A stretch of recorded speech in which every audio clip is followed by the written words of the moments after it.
জুলাই, মাতৃভূমি অথবা মৃত্যু। 2024 সালের ছাত্র জনতার অভ্যুত্থান নিয়ে লেখা অন্যতম আলোচিত একটি বই। অন্তর্বর্তী সরকারের উপদেষ্টা থাকাকালীন বইটি লিখেছেন জুলাই আন্দোলনের সুপরিচিত মুখ আসিফ মাহমুদ সজীব ভুঁইয়া। বর্তমানে এনসিপির মুখপাত্র তিনি।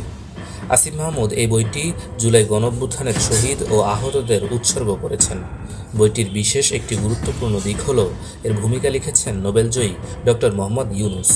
ভূমিকায় তিনি লিখেছেন, 1 আগস্ট ছাত্ররা তার সাথে যোগাযোগ শুরু করেছে। মানে হাসিনা পালানোর পর তাকেই যে দায়িত্ব দেওয়া হবে, এটা অনেকটাই সুপরিকল্পিত ছিল। পরিকল্পনা না থাকলে নিশ্চয়ই 5 আগস্টের 4 দিন আগেই তার সাথে যোগাযোগ করা হতো না। বইটিতে মূলত 2024 সালের 5 জুন থেকে 5 আগস্ট পর্যন্ত ঘটনার বর্ণনা দিয়েছেন আসিফ মাহমুদ। এতে 13টা চ্যাপ্টার বা অংশ রয়েছে। কিভাবে ছাত্রশক্তির নেতৃত্বে ঢাকা বিশ্ববিদ্যালয় ক্যাম্পাসে আন্দোলনের সূত্রপাত হলো, বাংলা ব্লকেড নামটা কিভাবে এলো, আয়নাঘরে 4 দিন কেমন ছিল, ডিবি অফিসে 6 দিন কি হয়েছিল, শেষ পর্যন্ত শেখ হাসিনার দেশত্যাগ এবং অন্তর্বর্তী সরকার গঠনের প্রক্রিয়াগুলো নিয়ে বইটিতে অনেক রোমহর্ষক কথা বলেছেন আসিফ মাহমুদ।